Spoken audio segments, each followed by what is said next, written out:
recording. Okay. So today we're going to talk about the sources of spatial data and GPS.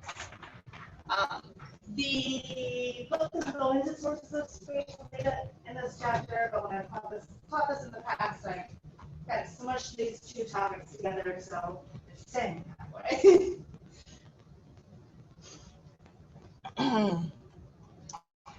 So there are many different sources of spatial data, and because I don't have it in front of me, this is going in blind. There are primary sources and secondary sources, just like in there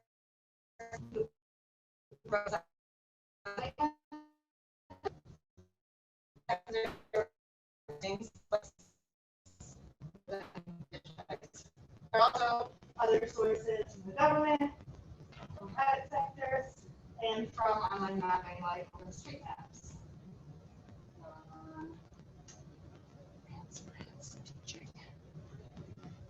Georgia Spatial Tech.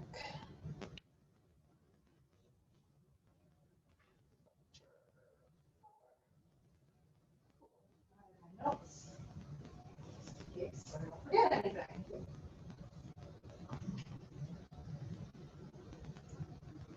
So one of the more daunting tasks is to try to figure out the best way to take the Earth and project it. Oh, we talked about projections. I don't know why that's on my notes. Data collection is one of the most expensive tasks to a project. So we're going to talk a lot about the sources and how the data is collected. We briefly mentioned how there's two different types of data. There's vector data and there's raster data. Raster is a grid of pixels. And vectors are things like points, lines, and polygons. So raster data is mostly collected by satellite imagery and aerial photography, whereas vector data is primarily collected through surveying and GPS, but then secondarily through different surveys and also topographic data sets that are scanned into maps. So the secondary data always needs to be converted by scanning or digitizing.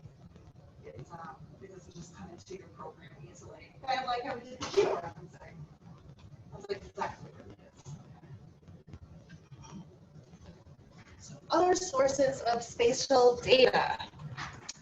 There are map libraries, which are so cool. I bet Pittsburgh has one somewhere. I know UMass has one, and we're trying to digitize everything right now. We're trying to come up with automated processes, which is like really difficult to do with historic maps. There are reference books that have spatial data. There are spatial data from state and local agencies, like, well, and federal agencies, like the census. That's a federal thing.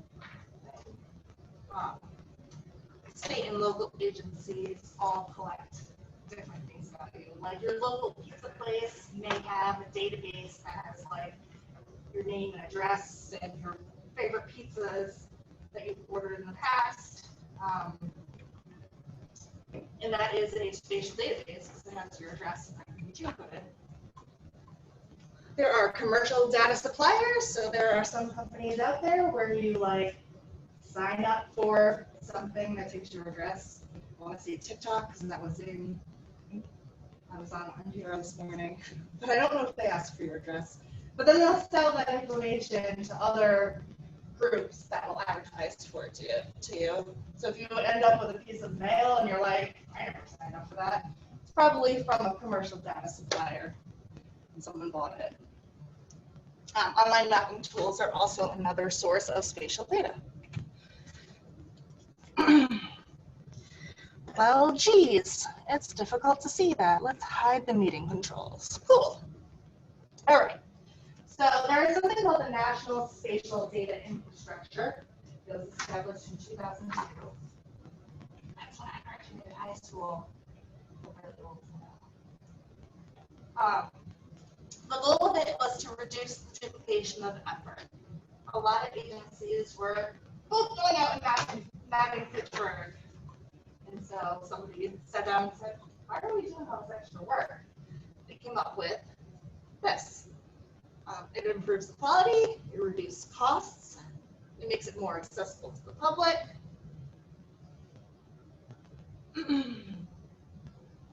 Etc.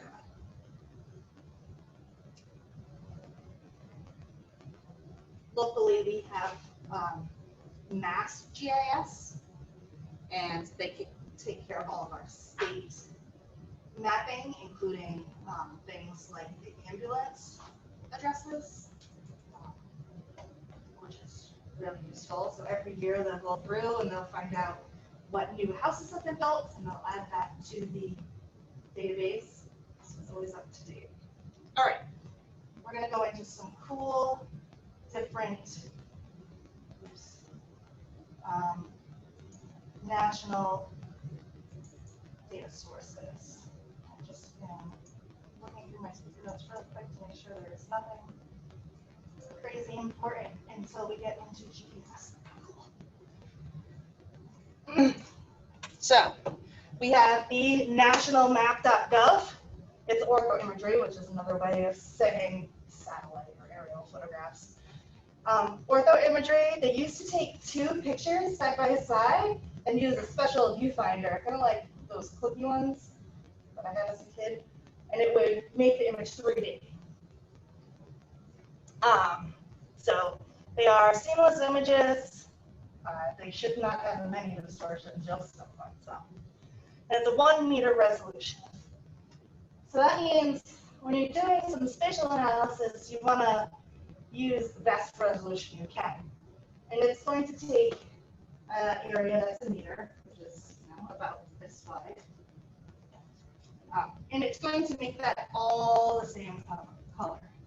So each block, 1 meter square, will be modeled. So this one's going to be light gray. That one's also another shade of light gray. Everything in this room is light gray. Well, so if we were outside, you'd have a block of this of light gray sidewalk, and then a block like this of green grass. And if the sidewalk overlaps at all, it's going to create not quite perfect lines. So it can only be one color in your 1 meter. There are some resolutions that are like 1 kilometer. So you'd get the whole area of the building, and it would take whatever color is most abundant in the building. So I don't know what color the roof is. If it was gray, probably gray or black, it's going to make that whole square gray or black, even if there's like edges on the outside of the sidewalk or grass or something else. Raptors are not always the best thing to use for spatial analysis, but they're fast. That was like a segue that totally was not about ortho mapping so much as rasters. We're probably going to get into that later in the semester. So, satellite photos. There's also the national elevation data. It's the updated version of the DEM. They're actually updating this more and more and more. It says the resolution is 30 meters, and 10 meters are better in some areas. Along the coast, because we're doing a lot of coastal surveys after storms, it actually is up to 1 centimeter of accuracy. So that's like that. So that's also a raster image. Actually, I think all of these we're going to talk about are raster images. Yep, national lands cover data set is a raster image.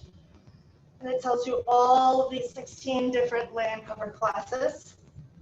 You can see blue is open water. You can identify the mountains.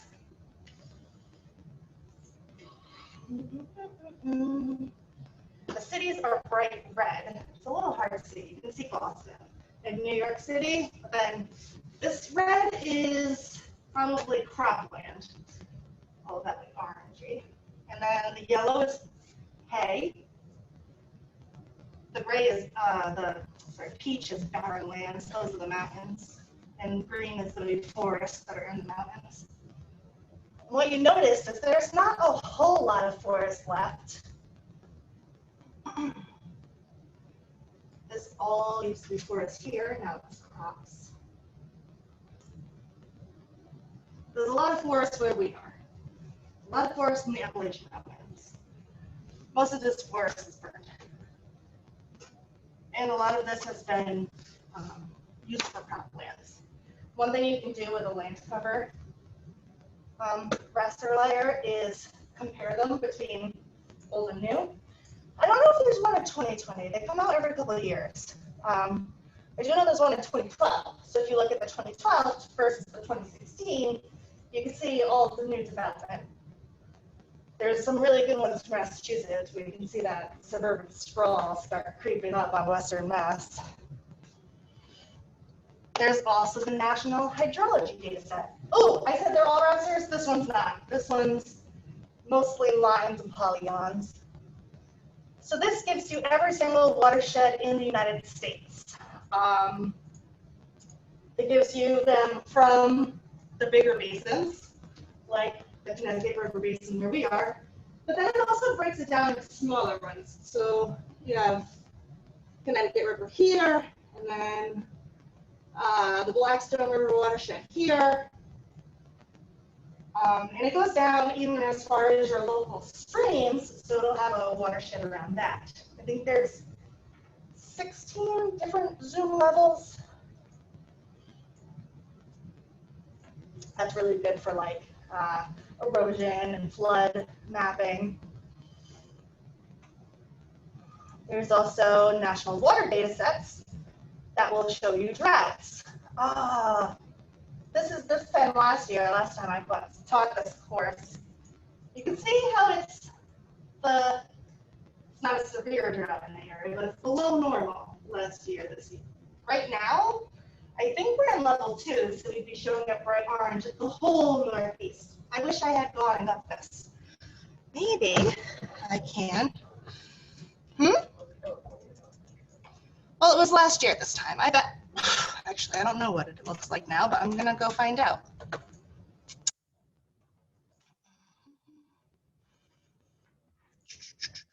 Select the date from the map. Color dots depict stream flow conditions.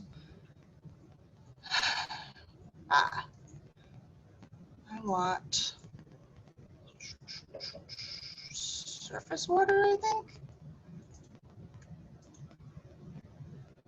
No, that's not it. I don't think that's it.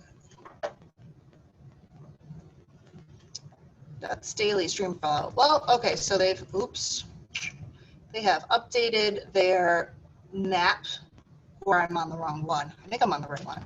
So now it's blue to green, or red to blue. So you can see we're all in a drought. California, a lot of it is.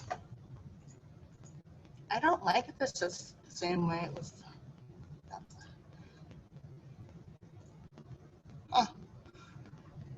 But all of these are different maps that you can grab data from.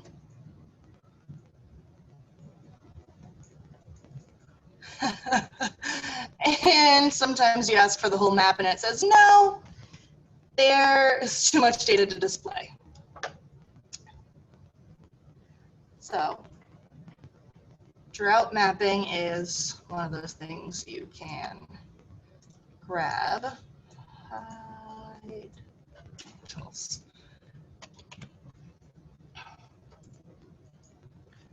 There's also the Living Atlas of the World. This is an Esri product.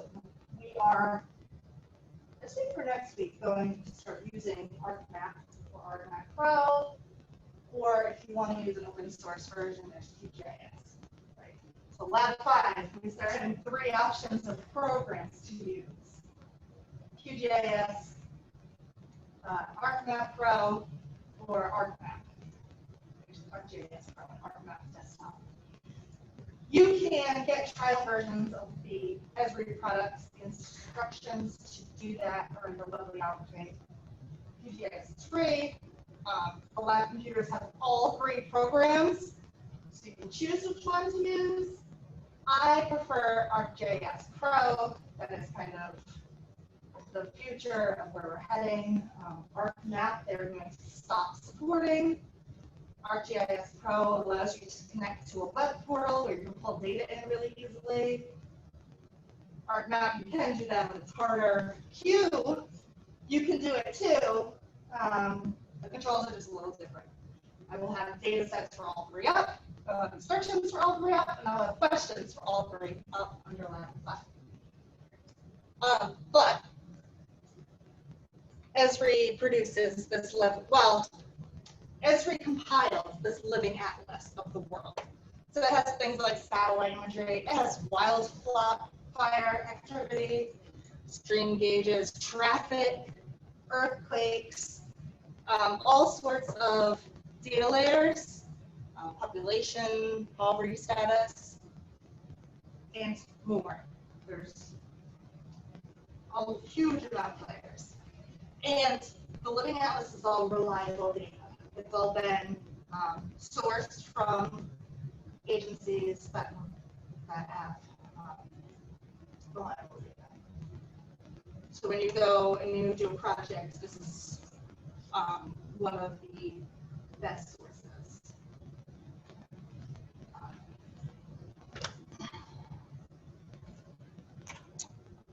Okay, we skipped one. What are your questions about data sources?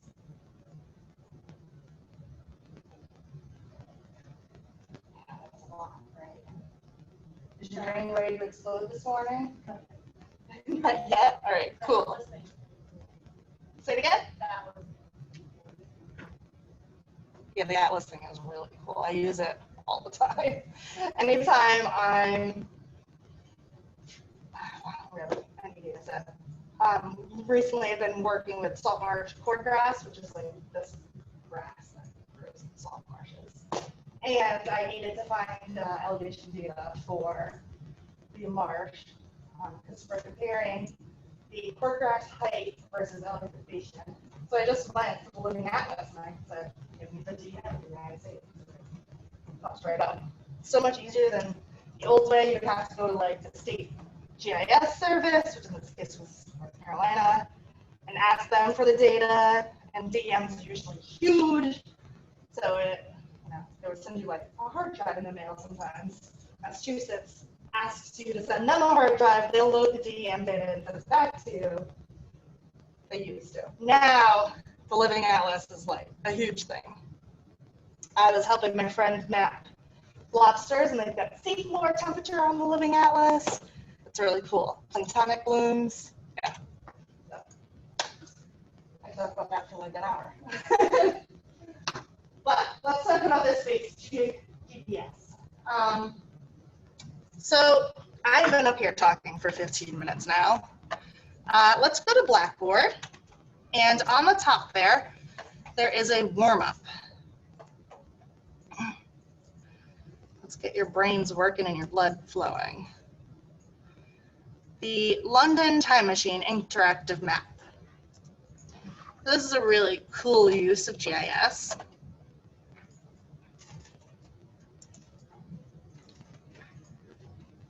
So they have this old map that they georeference, just like you guys georeferenced the campus map last week.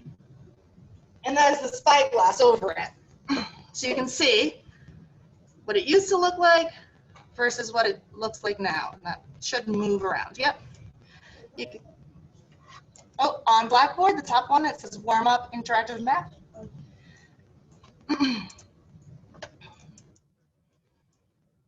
So you can see this bridge that's still there, new bridge that they built. Whatever this is that the Tower of London?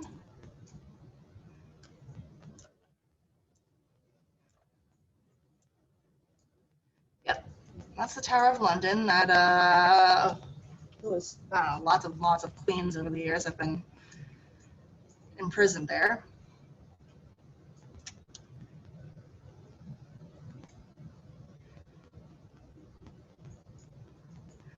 Just zoom around and see what you can see. wow. There used to be houses there, and now it's what do they call a place where you put boats? Shipyard. Yeah.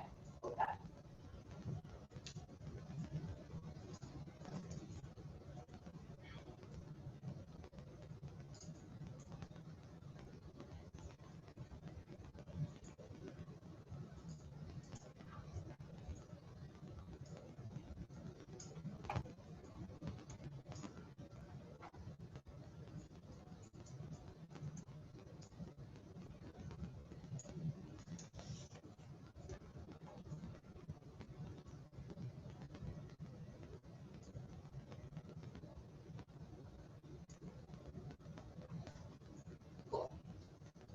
While you guys are clicking around there, I'll keep talking about GPS. A lot of this stuff is just overview from what you had read in your book. Right. So there's lots of satellites out there in space. We're going to look at how many are out there in a couple of slides. But satellites are used for a whole bunch of things. Satellite phone, there's satellite radio, there's satellite TV, there's military satellites, there's little satellites you can set up for $100 that'll like measure temperature and stuff. There's also satellites that are GPS receivers. Actually, they're GPS satellites. If you have a receiver, that's handheld. So there's a whole bunch of satellite navigation systems.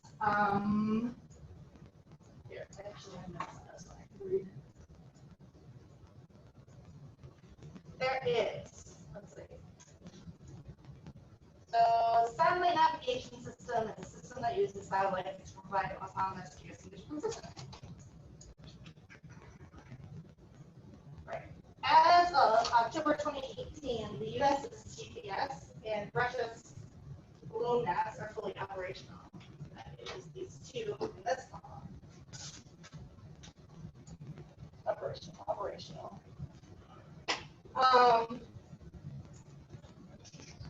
China's EDU navigation system and European Union's Galileo is scheduled to be fully operational by 2020. So that's these two in this for this column. They do have some basic navigation service. I think they're going to be paired up. It is 2020. I haven't seen the updated chart. Who knows how coronavirus is affected there? There is a link on Blackboard about how Europe's satellites went down. There was a satellite outage about a year ago that caused a little bit of havoc. Imagine not having GPS. Right? I use it for everything. I used it to walk over to Miller Oval the other day. So I was like, where is that? Yeah. You can type it into your GPS. So if you're walking directions, you go through the quad, past the library, and it's the furthest building. So you feel free to read that article if you want, but just imagine what happens when your GPS satellite is on. There's been some hackers that have been attacking them. To cause chaos and panic in the general population, to stop like certain services from working. I can see how we would like stop the military GPS to like prevent missile routing and drone routing. So Japan's GPS system, is that up there? Yep, that's this one. It's operational. It's supposed to, it bounces off our GPS right now, and it's supposed to have their completely independent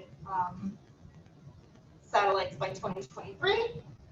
Then India, which is a really cool case, has a regional GPS. So the satellite over India is synchronous with the Earth's rotation, so it always stays over India. A lot of the other satellites have different orbits, which I think is the next one. Yes. I love when I remember my segues. So there's a couple of different types of orbits. There's a geostationary orbit, like India, where it follows the Earth rotation, so it's stationary over a fixed position. There are other ones. India is the one that I always remember because it just sounds so cool to me. I'm sure we have them in the United States too. I just did not tell you which ones they are. And their speed is about 3. Oh, that actually says. All right, so their height is 35,000 kilometers high. Their speed is 3 kilometers per second. That's really fast. There are low Earth orbit satellites. Are satellites that are within 1,000 kilometers above the Earth, and they circle the Earth every 90 minutes. So in general, you use these for like satellite imagery, because closer to there. You also see them for military purposes and for human spaceflight. So the International Space Station, that is a low Earth orbit satellite. Anything that's supposed to Earth is considered a satellite. As the name suggests, polar orbit satellites pass over the Earth's polar regions, often several times a day. The polar orbit ones are also sun-synchronous orbits, which follow sunlight. So while you have your browsers open, let's go to stefan.space. And you can see all of the satellites that are out above us right now around the Earth.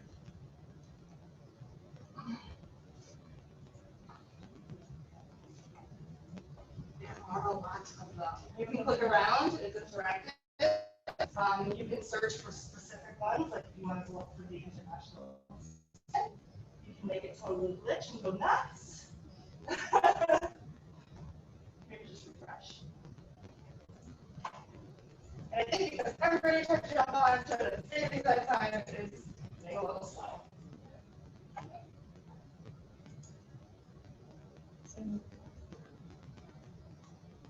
Oh, but advanced. Oh, well that's weird. This is the one that's not working.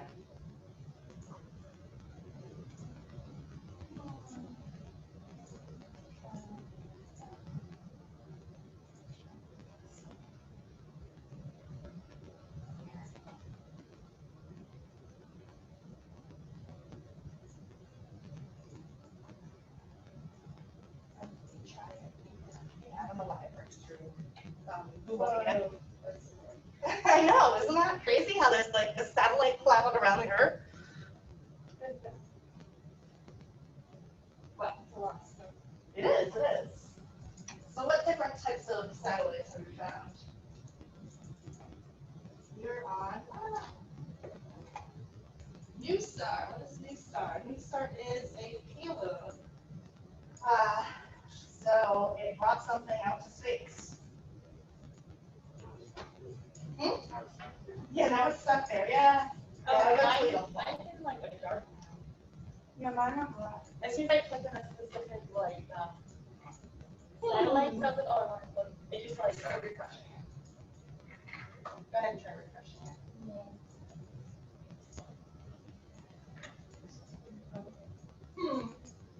It might just be having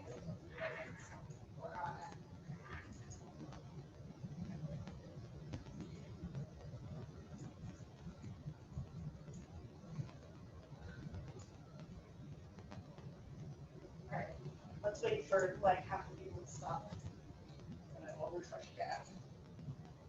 Alright, so if you had a chance to click around it, close your browser windows so other people have a chance. Because it's slow for some people. And while you guys get a chance to click around and we keep talking, keep refreshing until it actually comes up. So GPS, what is it? What does it do? So our GPS is a network of 33 satellites. And somebody wants to ask me, well, Susie, How many are bonus right now? It's usually about 15. Your book says that. I don't teach the same book in every class.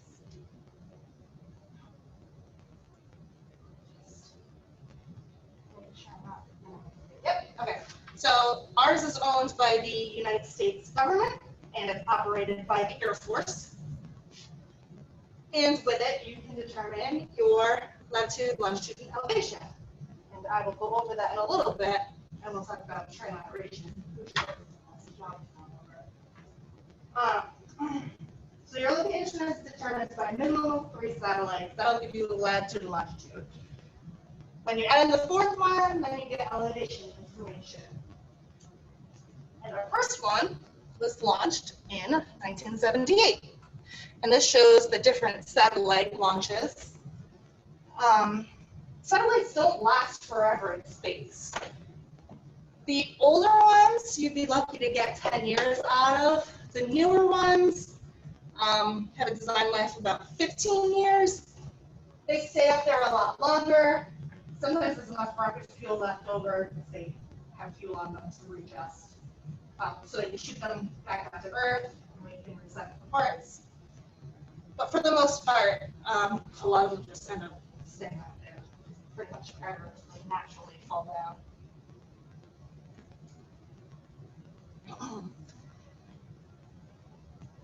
So these are the different satellites that have been sent into space over the past 50 years now. 40 to 50 years. So GPS-2, there was 13 satellites launched, and that there are 11 still operational. They were never meant to last this long, but thankfully they did. And each new generation has increased abilities. So GPS-2RM has anti-jam flex power. It also has different signals that they added. This one was launched in 2005 to 2009, and there were 8 of them that they launched. 7 of them are still operational.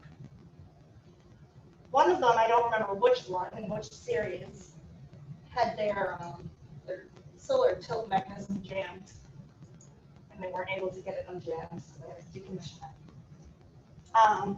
The 2F series, there were 12 launched, and they're all still operational. They were launched within the last 10 years. This one has better resistance to jamming, so I think it was this one that had a jamming issue. That was probably that one they had to decommission. This one has better resistance to jamming.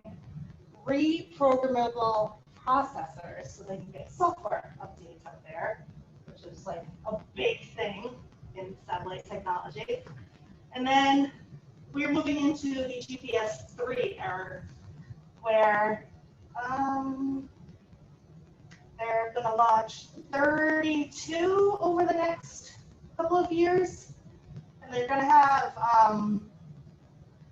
lots of different new technology. That would be a cool project for someone to do if you wanted to look at the new satellites and what new technology they're coming up with. I know UMass just launched one that has like better microwave sensors. I saw that guy give a talk, and it was very dull. Do you remember how old TVs used to have like a staticky image? That's what every single one of his slides looked like. He was like, and this is this microwave. And I was like, oh, okay. So I will always remember that guy. Okay, so GPS receivers and satellites. You get a GPS unit, it talks to the satellites, you can get the location. Sounds really simple, right? Your phone can now act as a GPS receiver. A lot of cars now can, but if you want to get something that's super accurate, you have a device that's specific GPS on it. Maybe I can see a lot better. We've talked about that before. So each signal transmits data that indicates its location and the current time. I don't remember if it's this slide or the next one that I talk about the time. So you imagine something orbiting 35,000 kilometers above us is not going to have the same time as us. going to be delayed a little bit. It takes time for the signal to bounce down off of the receiver for it to receive it. So,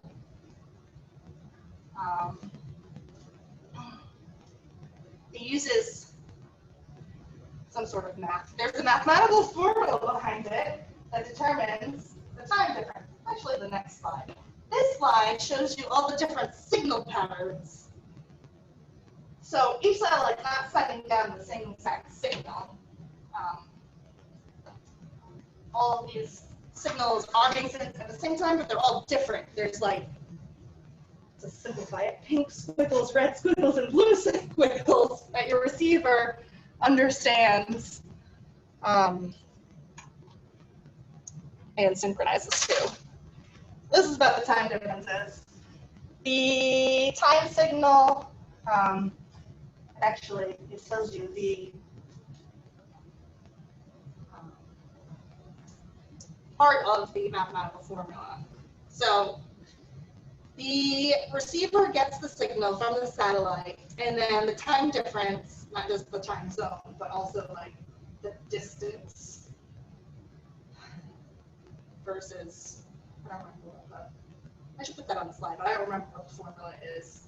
It's complicated, but it automatically does it. We don't have to worry about it because the GPS receiver understands the time difference and calculates it already. So much better than having to do it manually because I'd be lost. Well, I'd probably write like a computer code to do it. All right, questions about like the background of GPS? I don't know if this counts, but like when you looked at the satellite influence and period, I just looked at the like, period is for the like the data. What's that? Do you remember what it was like a time? It was like 96.8. That might be how long it takes to orbiting the Earth. Okay, that's what I was. Yeah. So that would be one of those low Earth orbit ones that take about an hour and a half. Any other questions about the GPS or satellites? Let's talk about trilateration. I ended up putting these slides in because last year somebody made me like draw out by hand what it actually looks like. Super visual learner. So now we have sense. Okay, so you know the distance from one satellite fairly easily. So you don't know where you are relative to that satellite. Therefore, you don't know. You still don't know where you are. You need more information. It knows where you are because of the time it took to reach you. Calculate distance to the single satellite fails to provide a specific geographic location. So you could be located anywhere in this sphere. It just knows that you are 536 miles from the satellite. Now, if you add a second one, you're narrowing down the location. But two satellites still fail to provide a specific geographic location. You could be either of these points. So you need more data. That's when you add in the third one. So with 3 satellites, there's only one point where you could possibly be. Do you remember what crime TV shows when they talk about cell phone towers and how they find someone? It's kind of like that, but with satellites. So with 3, you narrow down all possible geographic locations to one location. The area in which 3 spheres cross.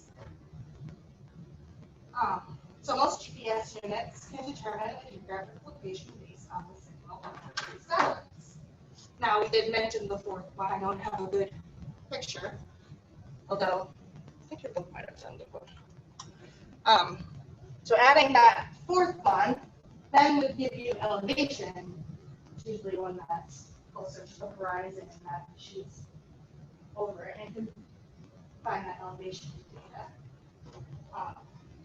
So overall, it's actually a really complicated process behind the scenes, but seeing it like this and having the background trying TV shows, now having cell phone towers.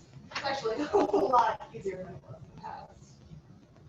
Do you guys have any questions about trilateral region?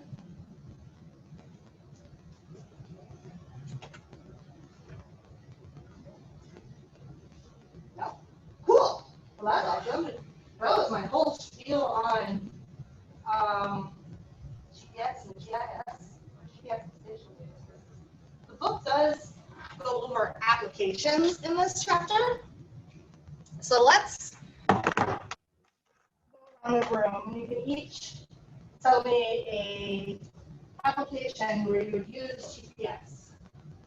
Okay, I'm going to give you 2 minutes to think about it and come up with an answer so you're ready. Come up with 2 minutes in case somebody says yours.